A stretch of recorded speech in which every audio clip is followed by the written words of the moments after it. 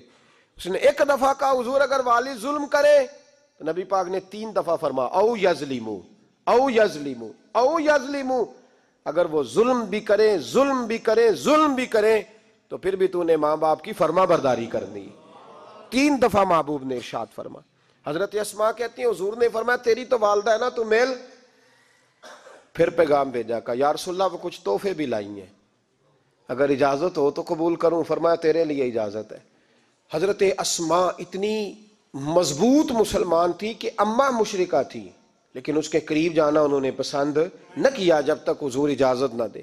فرماتی ہیں جب میرے ابا جی ہجرت کے لیے جانے لگے نا غار ثور پہ تو میری ڈیوٹی لگا گئے، کہنے لگے بیٹی تو بڑی ہے پیچھے ذرا خیال رکھنا۔ کہتی ہیں 60,000 دینار تھے گھر میں، والد گرامی جب گئے تو ہر چیز ہی ساتھ لے گئے، ایک پیسہ نہیں چھوڑ کے گئے۔ کہتی میرے دادا نابینا تھے حضرت ابو قحافہ، بعد میں مسلمان ہو گئے، وہ آئے اور آ کے کہنے لگے اسماء تیرا ابا سارا کچھ لے گیا ہے، کچھ چھوڑ کے بھی گیا ہے۔ تو کہتی ہیں میں پریشان ہو گئی، کیا جواب دوں، دادا جی بوڑھے ہیں، یہ تو احتجاج کریں گے۔ کہتی ہیں کہا نہیں نہیں بڑی خیر ہے، بڑا کرم ہے، کہا نہیں مجھے بتا کچھ چھوڑ کے گیا ہے، مجھے امید نہیں ابو بکر کچھ چھوڑ کے جائے گا، اور جب محمد ابن عبداللہ صلی اللہ علیہ وسلم پہ خرچ کرتا ہے تو ہر چیز ہی لٹا دیتا ہے، بتا کچھ چھوڑ کے گیا ہے۔ تو حضرت اسماء کہتی دادا جی بوڑھے تھے تو مجھے تجویز آئی، میں جلدی جلدی سے اٹھی، چھوٹے چھوٹے روڑے میں نے ایک گھڑے میں رکھے، اس کے اوپر میں نے ٹاٹ ڈال دیا، میں نے کہا دادا جی پیسے ہیں، ان کا بازو تھام کے تو میں نے وہاں لگا دیا ٹاٹ کے اوپر۔ کہتی ٹاٹ کے اوپر لگایا، یہ نہیں بتایا نیچے کیا، میں نے کہا یہ دیکھیں، کہنے لگی اچھا اچھا ٹھیک ہے، میں نے یہ نہیں کہا پیسے ہیں، غلط بات بھی نہیں کی، دیکھیے۔ کہتی ہیں دادا جی کو تسلی ہو گئی، وہ مطمئن ہو گئے، وہ مطمئن ہوئے تو میری آنکھوں میں آنسو آ گئے، میں رو پڑی، میں نے کہا دیکھو رب کریم اس عمر میں مجھ سے کیسی خدمتیں لے رہا۔ جوان بیٹی، یہ ہمارا ہنستا بستا شہر ہے اور سارے اپنے ہیں ہم آپس میں، لیکن کسی کی جوان بچی اس محلے دار سے جس کو وہ بچپن سے جانتی ہے، کونے میں جوان بچی 20-22 سال کی اگر ماچس لینی چلی جائے تو شور ہو جاتا ہے، وہ بیٹی نکل آئی ہے جی، ابا جی شام کو گھر آئے تو محلے دار غیبت کریں گے، بیٹی تیری جوان وہاں کھڑی تھی آج سبزی لینے آئی تھی ماچس لینے، ابا درہ نکال لیتا ہے، بیٹی کیسے باہر چلی گئی؟ بھئی اپنا محلہ ہے، سارے اپنے لوگ ہیں، کیوں پھر بھی نہیں جا سکتی؟ کیسے گئی؟ 5413 فٹ اونچی غار ہے غار ثور، اور جب ہم وہاں جاتے ہیں تو تجربہ کار حاجی مشورہ دیتے ہیں، کہتے ہیں سویرے سویرے جانا فجر کی نماز کے وقت، ورنہ دوپہر میں جانا بڑا مشکل ہوتا ہے۔ 3 بوتلیں بغل میں پانی کی، رستے میں 4-5 جگہ جو ہے وہ بیٹھنے کی جگہ بنی ہوئی ہے، وہاں ڈھابے ہیں چائے کے، بوتل کے، پانی کے، رستے بن گئے، لیکن جب حضرت صدیق اکبر نبی پاک کو لے کے گئے، کوئی رستہ نہیں تھا، دشوار گزار گھاٹی تھی، کہنے لگے محبوبہ آپ کو تکلیف ہوگی، آپ میرے کندھوں پہ بیٹھ جائیں، پباں پہاڑ قدم نہیں جے لاؤندا تے 100 پہاڑ تے چڑھیا جاندا، او پیا جاندا جے یار نبی دا، اے اصلی دلدار نبی دا۔ حضرت صدیق اکبر حضور کو لے گئے اور ڈیوٹی لگائی، فرمایا اسماء میں نہیں چاہتا، پریشانی جتنی مرضی ہے، ایمرجنسی جتنی مرضی ہے، پر میری محبت گوارا نہیں کرتی کہ حضور سرکے اور کھجور پہ گزارا کریں، بیٹے تازہ کھانا پکا کے پہنچانا ہے۔ 5413 فٹ اونچی غار اور دن کو ڈر آئے، حضرت اسماء کہتی ہے میں روز تازی روٹی پکاتی، کھانا تیار کرتی، جب دنیا سو جاتی تو میں پہنچا کے آتی۔ کون حضرت ابوبکر صدیق کی محبت کا اندازہ کرے گا؟ کون اس گہرائی تک جائے گا؟ حضرت اسماء کہتی ہے ایک دن کپڑا ہی کوئی نہیں تھا گھر میں، عورتیں نا سینہ بند باندھا کرتی تھی، عرب کے لوگ کھلے کپڑے پہنتے تھے تو کمر بند باندھتی تھی، اسے نطاق کہتے تھے۔ حضرت اسماء کہتی ہے میں نے اسے پھاڑا، آدھے میں روٹی باندھ لی اور آدھا میں نے کمر کے ساتھ باندھ لیا، جب لے کے گئی نا، یہ بخاری ہے، تو حضور نے دیکھا، حضرت ابوبکر نے دیکھا کہ بیٹے یہ تو سینہ باندھ ہے، کہا ابا جی آدھا وہاں ہے آدھا میں نے باندھا ہوا ہے، تو محبوب نے فرمایا تو ذات النطاقین ہے، تو 2 کمر بند والی ہے؟ فرماتی ہیں میرا نام ہی پڑ گیا اس سے، 2 کمر بند والی۔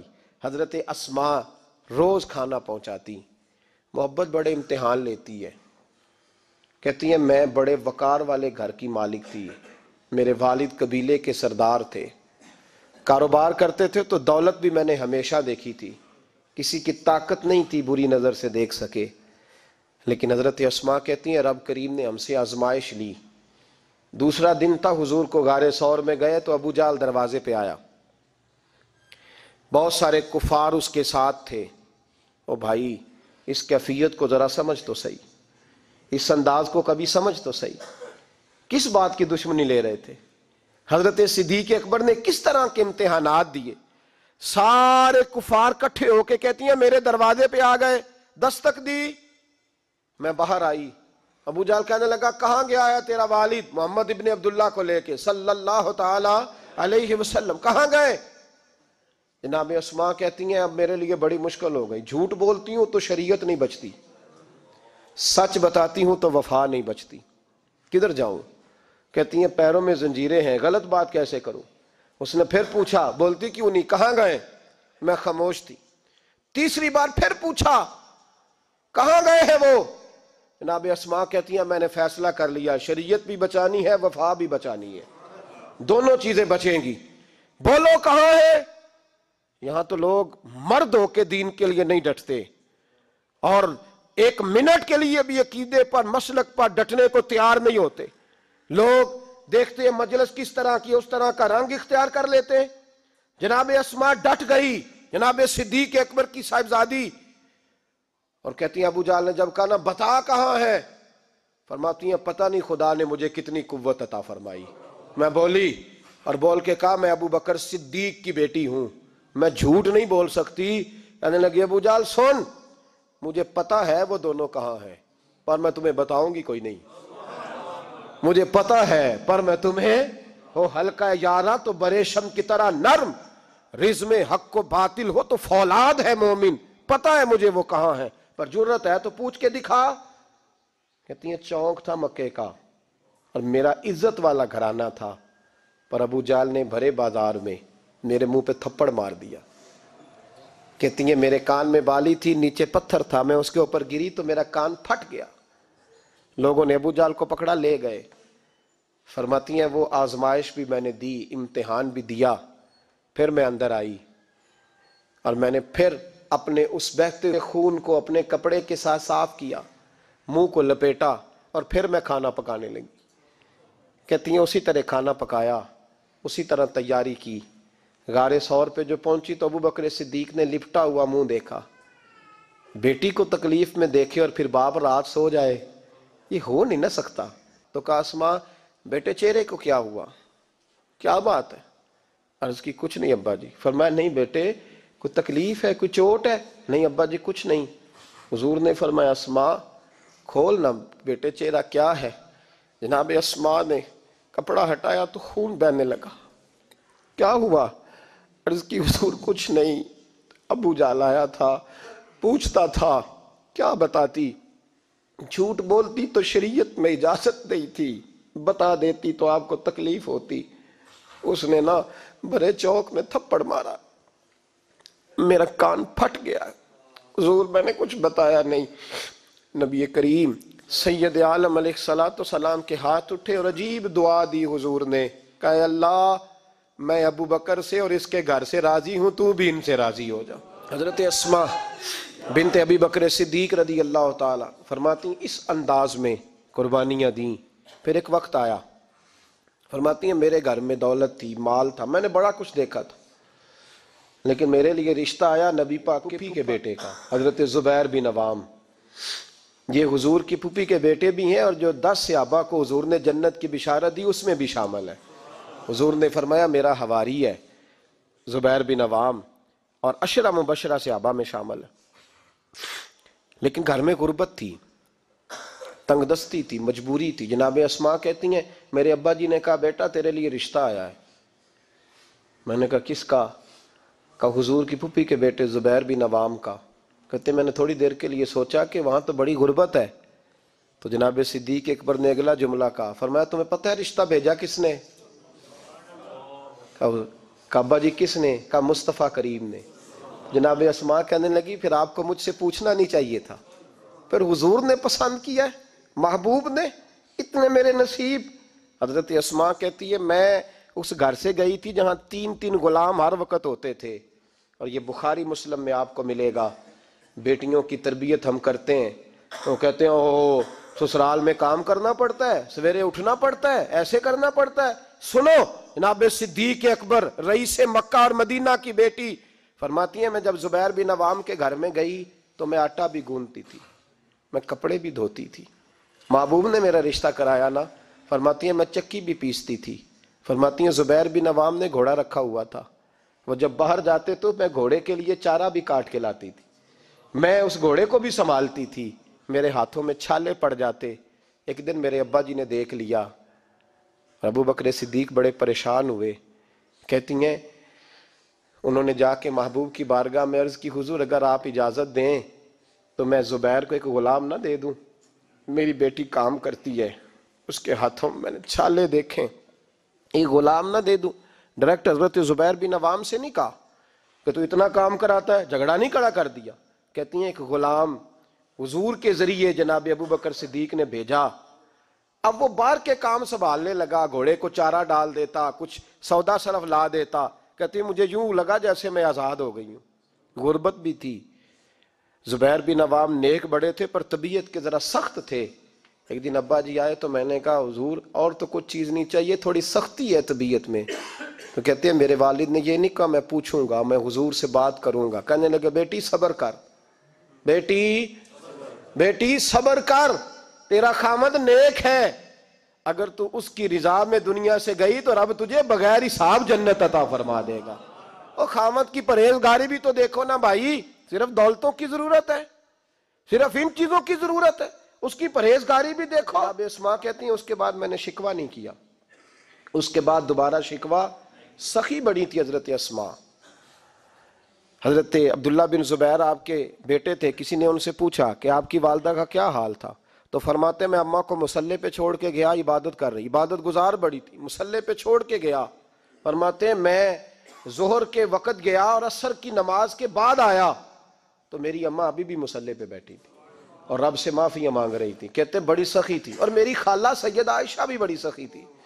حضرت عبداللہ بن زبیر فرمانے لگے دونوں میں ایک فرق تھا، حضرت عائشہ جب سخاوت کرتی تو کچھ پیسے جمع کر لیتی، ایک ہفتے کے پیسے جمع کر کے جوڑ کے کہتے چلو کسی غریب کا کچھ بن تو جائے، لیکن حضرت اسماء رکھتی نہیں تھی، کہتی تھی روز ہی دینے ہیں، چاہے ایک دینار بخاری میں موجود ہے۔ جب ان سے پوچھا گیا ایسا کیوں کرتی ہو تو کہتی ہے میں ایک دن نبی پاک کی بارگاہ میں نا کچھ پیسے دینے لگی تو میں نے 2-3 دفعہ گنے، کہا حضور جی کچھ دینار رکھ لیں، تو محبوب فرمانے لگے اسماء اللہ کے رستے میں گن گن کے نہ دے، ورنہ وہ بھی تجھے گن گن کے ہی دے گا، تو اس کے رستے میں بے حساب دے، وہ بھی تجھے بے حساب ہی عطا فرمائے گا، اور بچا بچا کے نہ رکھا کر، دے دیا کر، تو اس کے رستے میں دیتی رہے، رب بھی تجھے دیتا ہی رہے گا۔ ہم چونکہ گن گن کے دیتے ہیں نا، اس لیے ہم اس فلسفے کو سمجھتے نہیں. گن گن کے دو گے تو گن گن کے ملے گا، بے حساب دو گے تو اللہ بھی بے حساب ہی دے گا. حضرت اسماء کی سخاوت، پرہیزگاری. فرماتی ہیں کہ میں جب مدینہ منورہ ہجرت کر کے سب لوگ چلے گئے تو مسلمانوں کے گھر میں نا بیٹیاں ہی پیدا ہوتی تھیں. تو یہودی عورتوں نے شور کر دیا کہ ہم نے جادو کر دیا، ان کے ہاں بیٹا نہیں ہو سکتا. تو جناب اسماء بنت ابی بکر صدیق رضی اللہ تعالیٰ عنہ فرماتی ہیں سب سے پہلا بیٹا مدینے میں اللہ نے مجھے عطا فرمایا. کہتی ہیں میں نے کہا جاؤ اس کے نانا کو خبر کرو. نانے دادے پیار زیادہ کرتے ہیں، نانیاں دادیاں پیار زیادہ کرتے. تو کہتی ہیں کہ میں نے نا کہا جاؤ نانا کو خبر کرو. تو کہتے ہیں جناب صدیق اکبر دوڑے آئے تو پہلے دن کا بچہ ہی اٹھا کے لے گئے. ابا جی بات تو سنے، میں ٹھہر جا سن لیتے. کہتے ہیں لپیٹا میرے عبداللہ کو لے گئے اور سارے مدینے کی گلیوں میں شور کر او یہودیوں نکلو باہر دیکھو، تم کہتے تھے جادو کر دیا ہے، اللہ نے ہمیں بیٹا عطا فرما دیا ہے، دیکھو اللہ نے بیٹا دیا. کہتی ہیں پھر سارا مدینہ گھما کے نا تو مصطفیٰ کے پاس لے گئے. کہا یا رسول اللہ دیکھیں اللہ نے نواسا دیا ہے. کہتی ہیں میرے بیٹے ابھی میں نے دودھ بھی نہیں پلایا تھا، میں نے کہا لے گئے ابا جی اور واپس بھی نہیں لائے. کہتے ہیں حضور کے پاس جب لے کے پہنچے تو نبی پاک نے کھجور منہ میں رکھی، اسے دانتوں کے ساتھ اس طرح چبایا کہ ذرے ذرے میں حضور کا لواب دہن شامل ہو گیا. وہ کھجور حضور کے لواب دہن میں گویا گون دی گئی. فرماتی ہیں اس کو نکال کے تو محبوب نے میرے بیٹے کو گٹی عطا فرمائی، عبداللہ نام رکھا. حضرت اسماء کہتی ہیں جب واپس آئے میں نے کہا ابا جی میں نے تو ابھی اسے دودھ بھی نہیں پلایا تھا. تو کہنے لگے مبارک ہو، اس کے سینے میں جو سب سے پہلی غذا گئی ہے وہ میرے نبی کا لواب دہن گیا ہے. حضرت عبداللہ بن زبیر جوان ہوئے، ابھی 7-8 سال عمر کی تھی کہ تو ان کے والد حضرت زبیر بن عوام حضور کے پاس لے گئے. کہنے لگے یا رسول اللہ اسے بیعت بھی کر لیں. محبوب کا بیعت بھی کرا دیا. مسلمان تو پہلے ہی تھے، مسلمانوں کے گھر میں یہ وہی بیعت ہے جو ہم اپنے مشائخ کے ہاتھوں پہ کرتے ہیں. اس کی اتنی اہمیت ہے کہ حضرت زبیر بن عوام نے 6-7 سال کا بچہ بھی محروم نہیں رہنے دیا. حالانکہ کلمہ تو وہ شروع سے پڑھتے تھے.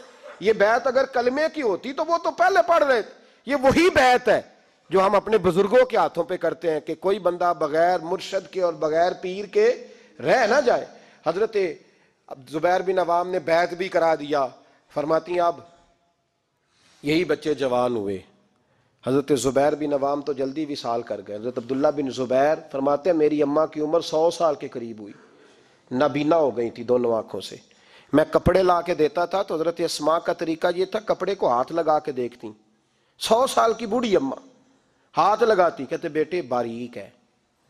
محبوب نے بیبیوں کو چھپ کے رہنے کا حکم دیا ہے، ان کو نہ تھوڑا موٹا کر کے لا. کہتے اماں جی آپ نے ہاتھ سے دیکھا ہے، صحیح ہے آپ پہن لے. کہتے میری اماں رو پڑتی. کہتے بیٹا بی بی کا زیور اس کا پردہ ہوتا ہے، تو مہربانی کر مجھے موٹا کپڑا لا کے دے تاکہ میں اپنے آپ کو چھپا کے رکھوں. میں نے چھپ کے زندگی گزاری ہے، میں چھپ کے اللہ کی بارگاہ میں جانا چاہتا ہوں، مجھے پردے دار رہنے. امام حسین رضی اللہ تعالیٰ عنہ کی شہادت کے بعد ان کا جھنڈا حضرت عبداللہ بن زبیر نے اٹھایا ہے، انہی کا جھنڈا. یزید جب مر گیا تو مکے مدینے اور حجاز کے جو سارے علاقے تھے ان لوگوں نے حضرت عبداللہ بن زبیر کے ہاتھ پہ بیعت کی تھی، جو حضرت اسماء کے بیٹے تھے، جناب صدیق اکبر کے نواسے تھے. وہ خلیفہ بن گئے، امیر بن گئے مسلمان. دوسری سائیڈ پہ شام والی سائیڈ پہ عبد الملک بن مروان بنا.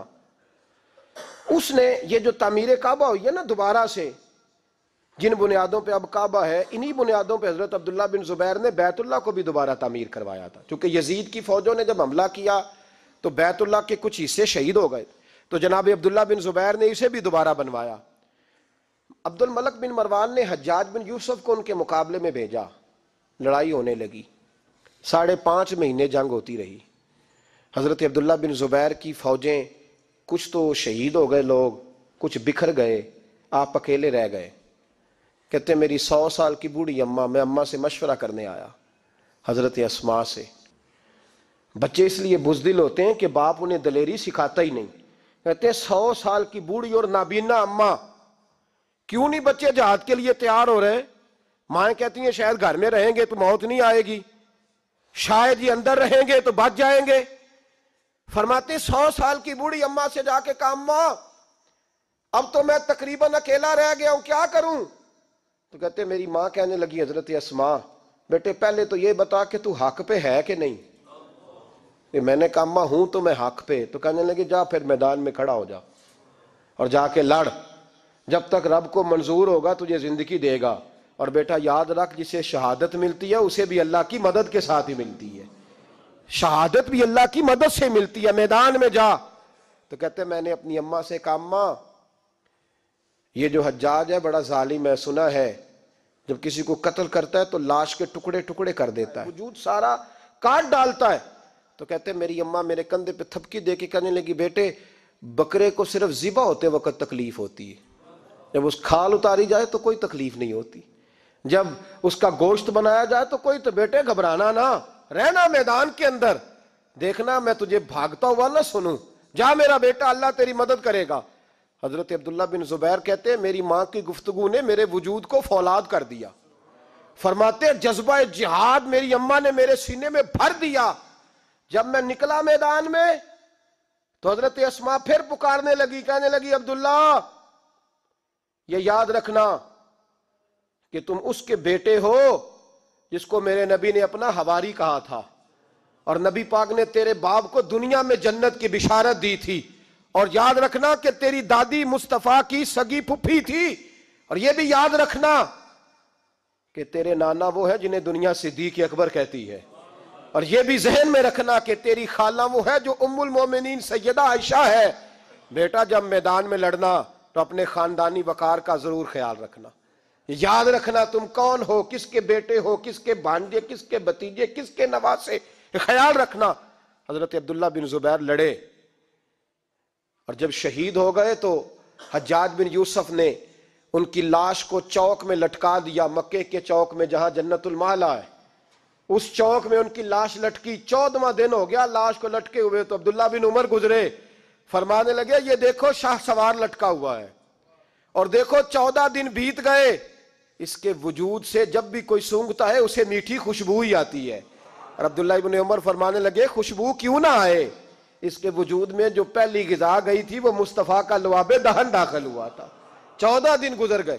حجاج نے پیغام بھیجا حضرت اسماء کو, میری بات سنو. آپ فرمانے لگی میں تو کسی کے پاس نہیں جاتی, اور میں سرداروں کو کیا سمجھتی ہوں, جا دوڑ جا.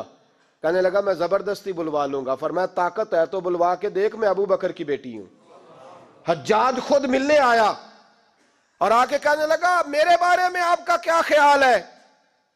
تو حضرت اسماء کہنے لگی خیال کیا ہونا ہے, نبی پاک نے فرمایا تھا میری امت میں ایک کذاب آئے گا, ایک قاتل آئے گا. کذاب مختار سقفی تھا اور قاتل تو ہے. کہنے لگا تجھے پتہ نہیں چلا میں نے تیرے بیٹے کا کیا حال کیا. تو حجاج کہتے ہیں ایسا جملہ کہا حضرت اسماء نے کہ میری سوچ ہی بدل دی. میں نے کہا دیکھا میں نے تیرے بیٹے کا کیا حال کیا. تو حضرت اسماء کہنے لگی تو نے تو صرف اس کی دنیا خراب کی ہے, اس نے تو تیری آخرت خراب کر دی ہے. تو سمجھ نہیں آئی, تو نے دنیا خراب کی, اس نے تو تیری آخرت خراب کر دی, ابھی تو سمجھا نہیں. تو کہنے لگا اماں تو بوڑھی ہے, تجھے شاید پتہ نہیں کہ تیرے بیٹے کی لاش لٹکی ہوئی ہے. تو کہتے ہیں حجاج کہتے ہیں حضرت اسماء کہنے لگی شکر ہے اللہ کا, شکر ہے اللہ کا, میرے بیٹا لٹک تو گیا ہے پر کسی ظالم کے آگے جھکا تو نہیں نا, شکر ہے اللہ کا. اور کہنے لگی شاہ سوار لٹکے ہی ہوتے ہیں, جو شاہ سوار ہوتے ہیں وہ سواریوں پہ ہی ہوتے ہیں. حجاج جا. حجاج بن یوسف کہتا ہے جب میں باہر نکلا تو بڑی بڑی تلواریں میرا سر نہیں جھکا سکی تھی, پر حضرت اسماء کے جملوں نے میری گردن جھکا دی. لوگ مجھ سے پوچھتے تھے فاتح کون ہے, آپ کے عبداللہ. تو حجاج کہتا ہے نہ میں, اور دوسروں کو تو وہ ماننے کو تیار ہی نہیں تھا نا. کہتا ہے فاتح دیکھنا ہے تو وہ ابو بکر کی بیٹی اندر بیٹھی ہے, وہ سب سے زیادہ فاتح, وہ فاتح ہے جس کا حوصلہ جوان ہے, جس کے سینے میں ایمان کی قوت تگڑی ہے, جو آج بھی ان اصولوں پہ قائم ہے جو مصطفیٰ نے دیے تھے. حضرت اسماء اپنے بیٹے کے شہادت کے 3-4 دن کے بعد ہی وصال کر گئیں.